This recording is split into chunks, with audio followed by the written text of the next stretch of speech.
இந்த படத்துல என்ன, இந்த படத்தோட இதை ஒரு வரியில சொல்லிடலாம். இதுல 10ஆம் நூற்றாண்டுல வாழ்ந்த சிவவாக்கியார் அப்படிங்கிற ஒரு சித்தருடைய கவிதை ஒன்று இருக்கு. கறந்த பால் முளை புகா, கடைந்த வெண்ணெய் மோர் புகா, உடைந்து போன சங்கினோசை உயிர்களும் உடற்புகா, உதிர்ந்த பூவும் முறிந்த காயும் மீண்டு போய் மரம் புகா, இறந்தவர்கள் பிறப்பதில்லை இல்லை இல்லை இல்லையே, கோயிலாவதேதடா குளங்களாவதேதடா, கோயிலும் குளங்களும் கும்பிடும் குலாமரே, கோயிலும் மனத்துலே குளங்களும் மனத்துலே, ஆவதும் அழிவதும் இல்லை இல்லை இல்லையே அப்படிங்கிற ஒரு 10ஆம் நூற்றாண்டை சேர்ந்த பாட்டு தான் இந்த படத்துடைய அடிக்கருத்து. அதாவது இன்னைக்கு வரைக்கும் ரெலவெண்ட்டாக இருக்கக்கூடிய ஒரு கருத்து. இதை பிற்காலத்தில் லா ஆஃப் கன்சர்வேஷன் ஆஃப் எனர்ஜின்னு சொல்கிறோம் இல்லையா. Energy can either be created not destroyed but can be transform from one form to another. அதுதான் வந்து சித்தர் 10ஆம் நூற்றாண்டில் சிவவாக்கியார் சொல்லியிருக்காரு, ஆவதும் அழிவதும் இல்லை இல்லை இல்லையே அப்படிங்கிற மாதிரி. ஸோ இந்த மாதிரி ஒரு ரெலவெண்ட்டாக இன்றைக்கும் இருக்கக்கூடிய ஒரு பாட்டை, சிவவாக்கியாரோடைய பாட்டு அது. ஸோ அதை இந்த படத்துடைய அடிநாதமாக, அதுதான் இந்த தீம் சாங்காகவும் நீங்கள் கிளிம்ஸில் பார்த்தீங்க, இந்த படத்துடைய அடிநாதமாக அது இருக்குது. அண்ட் இந்த படம் முழுக்க முழுக்க இருக்கிற ரிசோர்ஸஸ் வச்சு எடுத்தாலும் நீங்கள் திரையில் பார்க்கும்பொழுது பிரம்மாண்டமாக இருக்குங்கிறத நாங்கள் பார்த்துட்டனால நாங்கள் நம்புகிறோம். பார்க்குற மக்களுக்கும் அது அப்படி இருக்குன்னு எங்களுக்கு நம்பிக்கை இருக்குது. அண்டு ஆனால் வேறு ஏதாவதுனா கேள்வி, நீங்கள் கேட்ட கேள்வி தான் என்ன புதுசாக இருக்குது அப்படின்னா இதானே, படமே கொஞ்சம் தெரிலண்ணே எப்படி இருக்கணும், மக்கள் பார்த்து தான் சொல்லணும். அவங்க சொல்கிறாங்க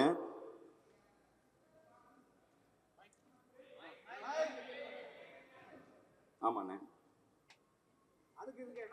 கடைசி உலக போர் அப்படிங்கிறது அதாவது சித்தர் பாடலை சொன்னீங்க தமிழா, கடைசி உலக போர்னு கொஞ்சம் மாடர்னா ஒரு புரட்சிகரமான பேர் வச்சிருக்கீங்க.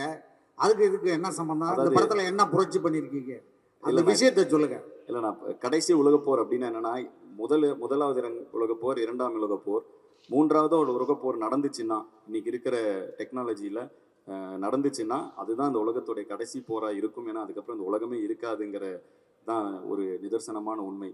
ஸோ அழிந்து போய்விடும் உலகம் நாம் அனைவரும் சண்டையிட்டு கொண்டாலுங்கிற ஒரு கருத்து. ஸோ அதனால தான் இந்த படத்துடைய பேர் கடைசி உலக போர் அப்படின்னு வச்சிருக்கோண்ணே.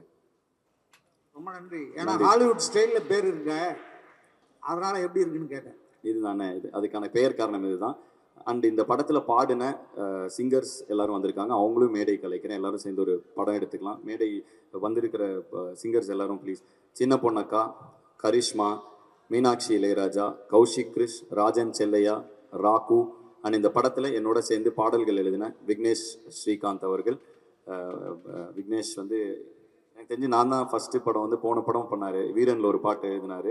இன்னும் அவர் ரொம்ப பிடிச்சி போய் இந்த படத்தில் அனைத்து பாடல்களும் நானும் அவர் தான் எழுதியிருக்கோம். ஸோ விக்னேஷ் ஸ்ரீகாந்த், இதுதான் இந்த படத்துடைய ராகுக்கு இதுதான் முதல் படம். ஒவ்வொரு படத்துலையும் யாராவது ஒரு இண்டிபெண்டன்ட் ஆர்டிஸ்ட் இன்ட்ரடியூஸ் பண்ணுவோம். இந்த படத்தில் ராகுவை இன்ட்ரடியூஸ் பண்ணியிருக்கோம். So very talented youngster. So Kaushik Krish என் கூட அடிக்கடி பண்ணிட்டு இருக்காங்க, கரிஷ்மா. உங்க மியூசிக்ல அந்த அம்மா எல்லாம் பாடியிருக்காங்களா? அண்ணா நானும் சின்ன பொண்ணாக்காவும் ஒரு காம்போண்ணே. அந்த பாட்டுல ஒரு 2 வரையும் பாடி காட்டுங்க. கண்டிப்பாண்ணே.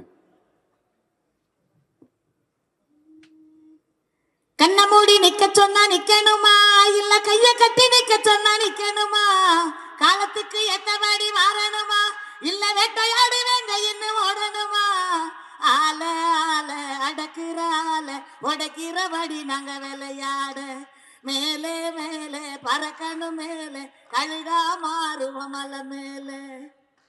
பும்பாஸ்டிக், வெட்டு 1 துண்டு 2.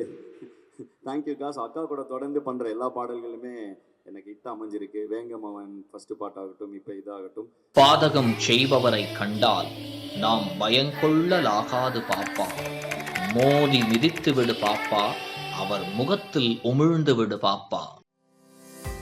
அண்மை செய்திகளை உடனுக்குடன் தெரிந்து கொள்ள இணைந்திருங்கள் இயம்நாடு தொலைக்காட்சியுடன்.